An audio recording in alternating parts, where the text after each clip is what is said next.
এরা তো এক প্রকার এতদিন ধরে ভাইপোর হয়ে কাজ করে গেছে, টাকা নিয়েছে, মাইনে নিয়েছে আমাদের সাধারণ মানুষের করের টাকায়। আর মূলত এরা তৃণমূলের দলদাস হিসাবে ভোট বাক্স ভরিয়ে তুলেছিল।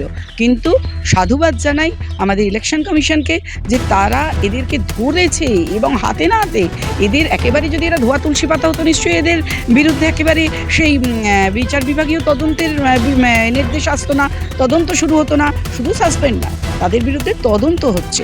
বুঝতে পারছেন তো, তারা সব কেবলমাত্র তৃণমূলের হয়ে কোর্টে কাজ করেছে, অন্যান্য যে কোনো বেআইনি কাজকর্ম বলুন, এবং তাদের অন্যায়কে ঢাকার জন্য তৃণমূল এই শাসক দল এমন একটা পলিসি তৈরি করেছে যে পুলিশদেরকেই ব্যবহার করছে, প্রশাসনকেই ব্যবহার করছে।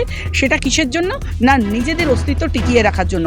ওনাদের কোনটা দল কোনটা প্রশাসন ওনারা সম্পূর্ণ ভুলে গিয়ে পুলিশদেরকে ব্যবহার করে চলেছে ভোটের চাবিকাঠি হিসাবে। প্রত্যেকবার তাই করে, এবং ডায়মন্ড হারবারে এই জন্যেই ভাইপোর ভোট বাক্সে এইরকম লাখো লাখো ভোট পড়ে।